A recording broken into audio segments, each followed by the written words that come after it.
Aircraft noise and track keeping. We operate a range of policies and procedures supported by our airline partners and national air traffic services, which aim to minimize our noise impact. To back these up, we've invested heavily in state-of-the-art noise and track keeping systems to monitor our performance. Annual aircraft movements and passengers. During 2008-2009, we saw a rise in passenger numbers, but a fall in the number of aircraft movements, reflecting a trend for airlines to use larger aircraft with more available seats. Biennial noise contours. The 2008 noise contours, illustrating exposure at 69 to 57 dBA LEQ, were the smallest ever since noise contours were first introduced in 1993. In practical terms, this means that fewer people than ever before are exposed to these levels of aircraft noise. The population exposure graph shows that compared to 1993, 75% fewer people are now exposed to noise at 57 dBA, the government threshold for marking the onset of community annoyance. Noise studies. In 2007, independent consultants Bureau Veritas undertook a study to assess the noise impact of engine ground running at idle level during the night period. The study concluded that for most configurations of aircraft type and location, the noise impact from idle engine ground running during the night period is not measurable and below World Health Organization guidelines. On the basis of this evidence, we put forward a proposal to allow idle engine ground running at night to Solihull Metropolitan Borough Council, who approved it for a trial period subject to restrictions on the type of aircraft and stands to be used. That trial began in January 2009 for a period of 5 months.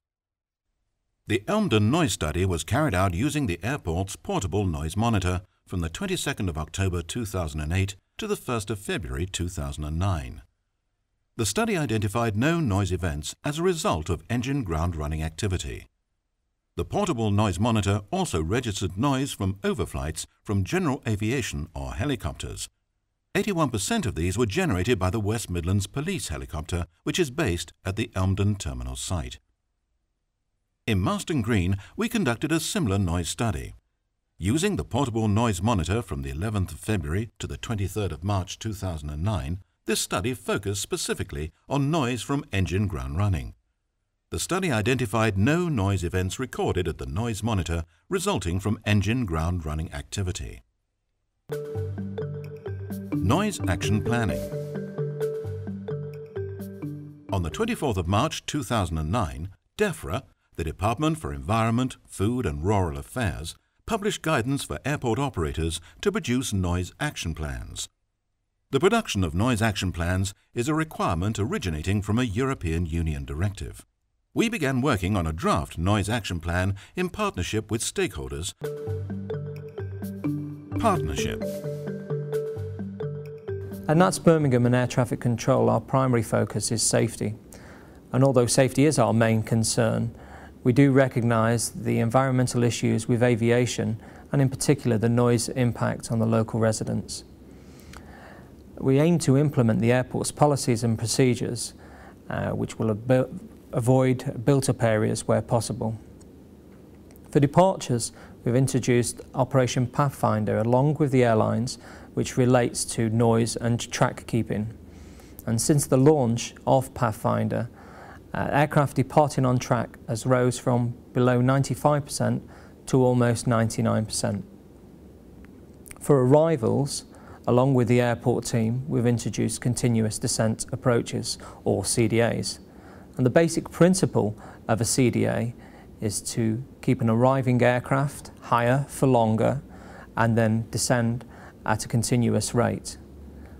This requires significantly less thrust and helps to reduce CO2 emissions and noise. For the future, we're hoping to forefront initiatives on taxiing, climbing and arriving for aircraft, which will hopefully benefit the local community and reduce CO2 emissions. Performance. So how did we perform on noise issues in 2009? We set a target for 99% of all movements to record less than 87 decibels by 2003-2004. With increased pilot awareness and the phasing out of the older, noisier aircraft, the so-called Chapter 2 models, we met this target in the year 2000-2001. The figure for this year stands at 99.9%. Night flying policy. At Birmingham, we recognise the economic and social benefits that we bring to the region, but at the same time we also recognise that there's noise impacts that can cause disturbance to people in the local area. And for this reason, we've had for many years a comprehensive noise programme, including a night flying policy. Now this policy is in place from 23:30 at night until 6 AM in the morning, and it contains 3 elements. The first is an annual limit.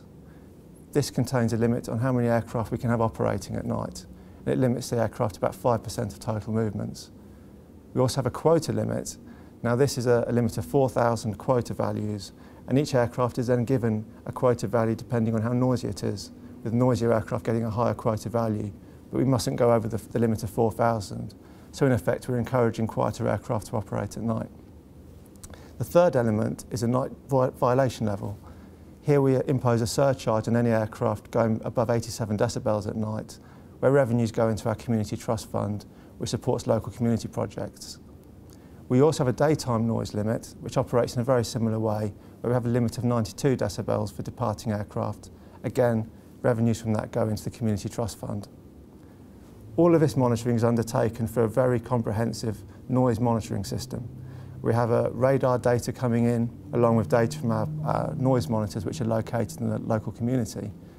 And this is all pulled together, enables us to see aircraft, see where they're positioned, see what the noise levels are, and to test the compliance with our policies and procedures. Now, part of having this system and our night flying policy has enabled us to improve over the years. And in fact, in 2008, 2009, we had the lowest ever number of noise violations. Engine ground running during morning shoulder period. Engine ground running is prohibited between 2300 and 0600 Monday to Saturday, and between 2300 and 0800 on Sundays. In 2001, we established a limit of 79 dB 1 hour LEQ for operations taking place during our morning shoulder period, the period between 0600 and 0700. We report against this limit each quarter, and the figures for 2008-2009 show no breaches. We also report the total number of engine ground runs on full power and how many of these take place during the morning shoulder period. Track keeping.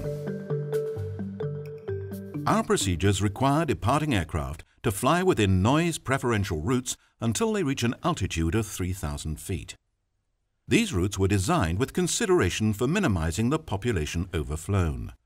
Our track-keeping performance refers to the performance of aircraft flying within these routes, and any aircraft weighing more than 5,700 kilograms leaving the noise preferential route below 3,000 feet is recorded as off-track. We are very pleased with the track-keeping performance this year. During 2008-09, our performance has improved for the 3rd year running, with 98.5% of all departures on track.